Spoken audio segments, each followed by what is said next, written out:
My team of dedicated professionals at All In Solutions Counseling Center is waiting to help you. With our evidence-based services, you can rely on us to help you get your life back. As addicts, we create a lot of excuses as to why it's not the right time to go to treatment.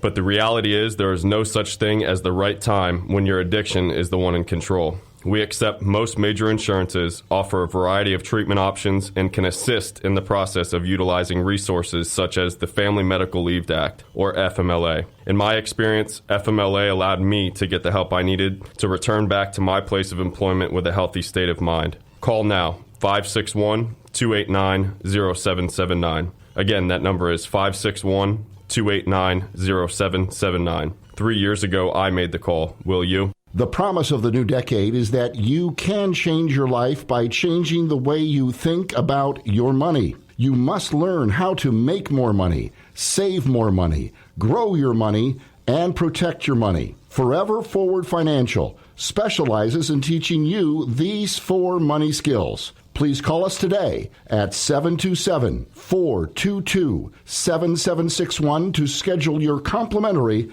no-obligation meeting. Hi, this is Tiffany Warner, your host of Moments of Clarity. Living with a mental health disorder is not easy. If you or someone you know are struggling with this, please know it's so important to seek treatment, and I'm here to help. Please visit the website at momentsofclaritywithtiffany.com to view blog posts and resources on this site to help educate and inspire you to take action, because there's no shame in seeking help for mental health. While you're there, please take a few seconds to sign up for my email list. You'll get some extremely valuable educational and entertaining content that can be sent right to your inbox each week. Plus, you'll also get instant and free access to my guide on managing your anxiety. You can also follow me on Twitter at MOC with Tiffany and at Facebook at Tiffany Warner. And once again, the website is momentsofclaritywithtiffany.com. Thank you so much for your support and for listening to your show, because change can only come when we stand together as one.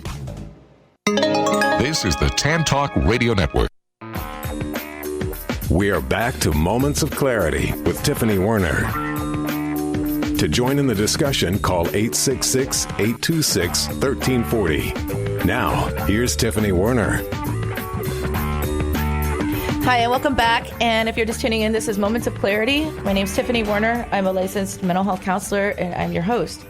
And today we are talking about getting second chances and reform after coming out of rehabilitation or jail, or and second chances of any kind. I kind of correlate that with coming out of post-war, too. I mean, everyone needs to figure out, reinvent their lives, and it's so difficult. People just get released, they do their time, or they serve our country, everything, and then they just don't know what to do anymore. And my guest today has a foundation that's called the Cornbread Hustle, and she's helping people become entrepreneurs and find their calling from second chances. And I want to welcome back to Moments of Clarity, Sherry Garcia. Hi, thank you. And callers, welcome to call in 866-826-1340, 866-826-1340. And if the Facebook, it looks like this sounds kind of cutting in and out. We're also, Ed, what's the YouTube link again? It's YouTube Tan Talk Radio Network. Just go to Tan Talk Network, and it's right there. You'll be the first one up. Yeah, okay. So there's other ways to listen to this, and of course on 106.1 FM, but we're on Facebook Live, and some people are saying that the sound's cutting in and out, and I don't want you to miss what Sherry's saying. So on YouTube, Tan Talk Radio or Tan Talk Network, and then anyway, we can take your comments there as well. So Sherry, what I'm interested in is finding out the mental health piece. What you find is most common, because I do have a lot of clients that are coming into therapy after post-combat or incarceration or anything, and it's a lot of trauma that's like you're saying, there's trauma that needs to be dealt with, but not only that, just from being incarcerated, I think, for some people. And how do you handle the mental health piece for the people that are looking to start their life over? Yeah, so we actually had a employee relapse the other day. I say relapse lightly because he actually never really was a drug addict, and that wasn't the reason for his incarceration, but he tried meth in prison. Yeah, that's right. He tried meth for the first time in prison. For those of you who don't know, there's a lot of drug dealing in prison.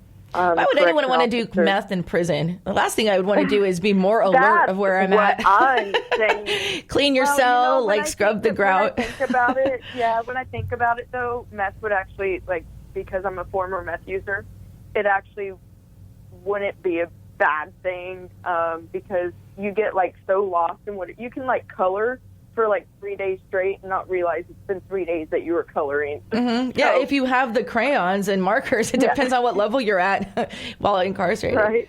Imagine just having a roach to play with. Come here, Fred. Fred comes out doing tricks. I'm just saying. That's hilarious.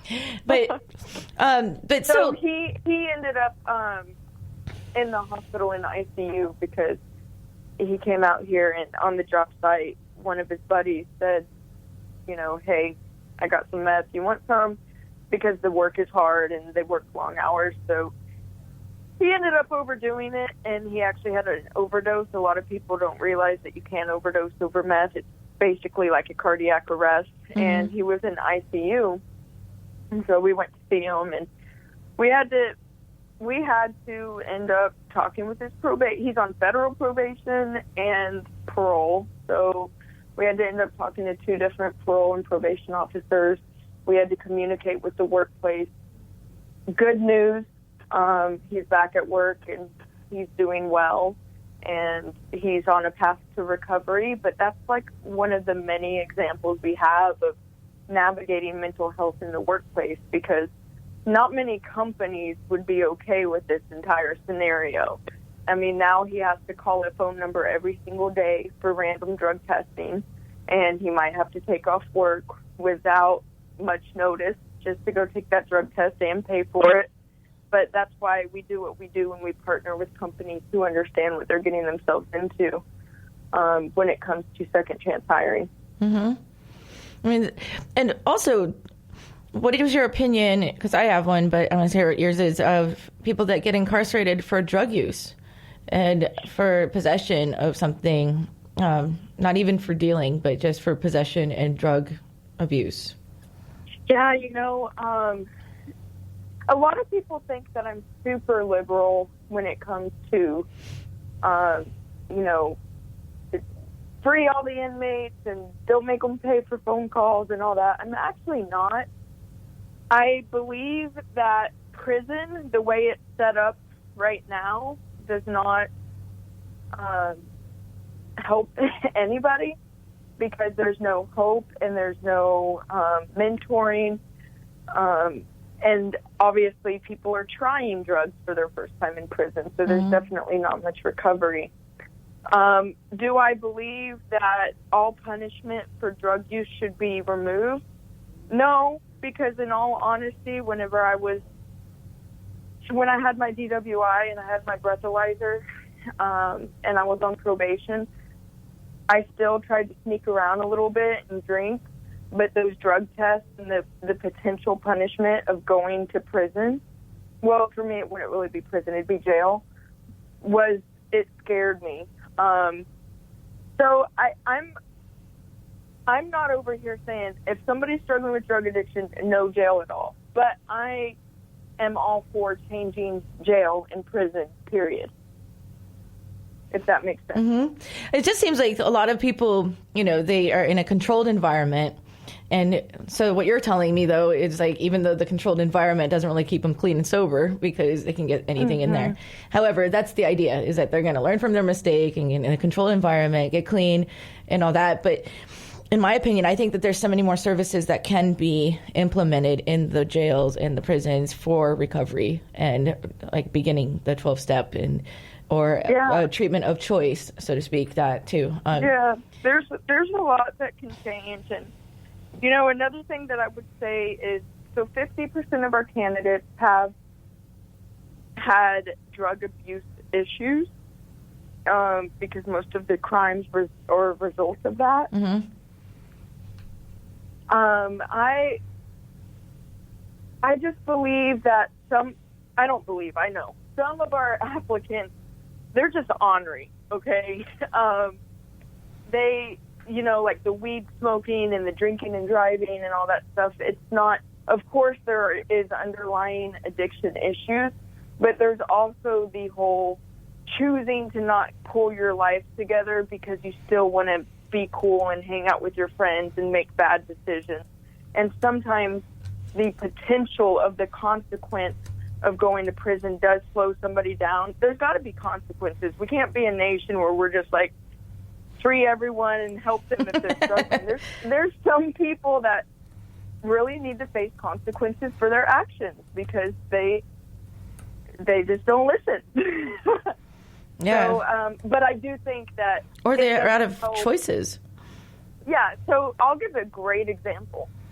One of our guys, when I first started Cornbread Hustle, I actually got him an amazing job. He was working at a auto body shop for only $8.50 an hour, and I got him a job at a really nationally known company, and he was making $20 an hour. He was super excited, but he couldn't. He just wanted to still play around with his friends, and he wasn't necessarily dealing with a drug addiction while he did still drink and smoke and all that stuff. It was more of to be part of a cool kid gang. And today he's sitting in prison for the next 30 years because he got pulled over with a bunch of meth that he was selling for his buddies. Despite getting a great job, going through a program, getting on his feet, he just couldn't let go of that fast life. And so that's an example of somebody, whenever I talk about people just being ornery and making those decisions. So I definitely think there needs to be consequences. But I still receive letters from him all the time. He's in communication with Cornbread Hustle, and I'm actually about to go see him next weekend. And I do know firsthand that the environment he's in is just a horrible, horrible environment. Now, most people would say, well, he deserves it. He asked for it. But on the other end, he's going to get out in 30 years, and we're going to be sitting next to him on the bus. He's going to be at the grocery store. So that's why it's important for us to care about prison reform and how our tax dollars are spent. And if you think further into it, instead of just lock them away and throw away the key, 95% of all inmates are going to be released one day. So it is our problem. It really is. Yeah. Well, not only that, but we don't want somebody to go and, in my opinion, it's if they pay the consequences and they do the right thing and they learn and they get out, then it's a shame to continue to penalize somebody for something that they've already served punishment for. You know what I mean? Yeah. Like that, if somebody's already done everything they're supposed to do for society because they made a mistake or committed a crime, and then poor guy, 30 years down the road, I mean, society's going to be different by then, It's going to be like the Jetsons compared to what he's used to,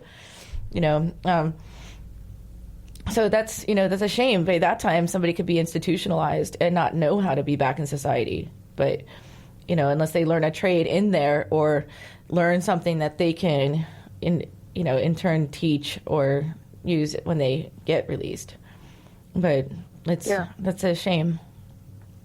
It's a shame. We should have more preventative things in place as well. But what you're doing is really great because there's a lot of my friends that have made mistakes and served time, and they're not bad people, and that they wouldn't be bad employees even.